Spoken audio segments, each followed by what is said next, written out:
ಇನ್ನು ಮಲ್ಲಿಕಾರ್ಜುನ ಖರ್ಗೆ ಅವ್ರು ಹೇಳ್ಬೇಕು, ಅವ್ರಿಗೆ ಬಿಟ್ಟಿದ್ದು. ಬಟ್ ಆಪ್ಷನ್ಸ್ ನಮಗಿದ್ದಾವೆ ಅನ್ನುವಂಥದ್ದು ಈಗ ನಾವು ಕೇಳಿದ್ದದ, ಅದ್ರ ಬಗ್ಗೆ ಸಾಕಷ್ಟು ಮಾತುಗಳು ಮಾತಾಡಿದ್ದದ.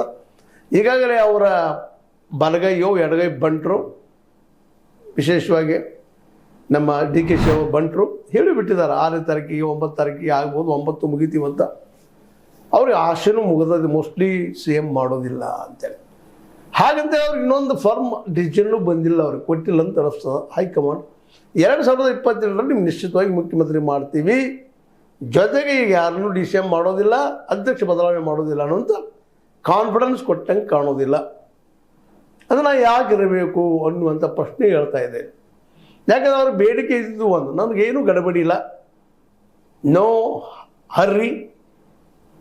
ಆದರೆ ಅವ್ರು ಬಯಸೋದು ಕಡೆಗೆ 2022ರಲ್ಲಿ ಸಿಗ್ತದ, ಅಂದರೆ CM ಪೋಸ್ಟ್ ಆಗೂ ಇಲ್ಲದ ನಾ ಯಾಕೆ ಇರಬೇಕಪ್ಪ ಇಲ್ಲೇ ಅನ್ನೋ ಸಹಜ ಪ್ರಶ್ನೆ ಬರ್ತದಲ್ವ.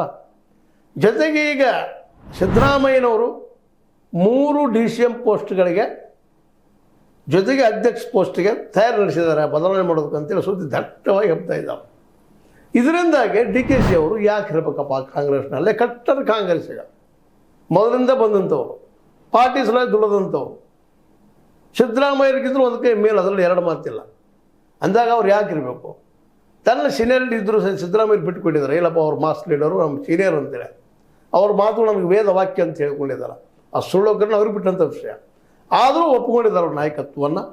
ಅಟ್ಲೀಸ್ಟ್ 2028ರಲ್ಲಾದರೂ ಹೋಗ್ರಿ, ಈಗ ಅಧ್ಯಕ್ಷ ಸ್ಥಾನಕ್ಕೆ ಮತ್ತೆ ಅರ್ಧದ ಕೂಡಿಸೋಂಥದ್ದನ್ನು 3 DCM ಮತ್ತೆ ಮಾಡೋದನ್ನು ತಮ್ಮ ಹಿಡ್ಕೊಂಡು ಇದು ವಿಚಾರಕ್ಕೆ ಬಂದ ಕಾರಣಕ್ಕಾಗಿ ಅವ್ರು ಹೊಸ ವಿಚಾರ ಮಾಡಿದಾರೆ. ಮತ್ತು ಸಹಜ ಅದಾವೆ, ಯಾಕಂದ್ರೆ ನಂದು ಏನೂ ನಡೆದಿಲ್ಲ ಅಂದ್ರೆ ಇಲ್ಲಿ ಯಾಕಿರಬೇಕು. ಮತ್ತು ಸಂಪುಟ ವಿಸ್ತರಣೆಯಲ್ಲೇ ನಮ್ಮವ್ರನ್ನ ಹಾಕ್ತಾರ ಇಲ್ವಾ?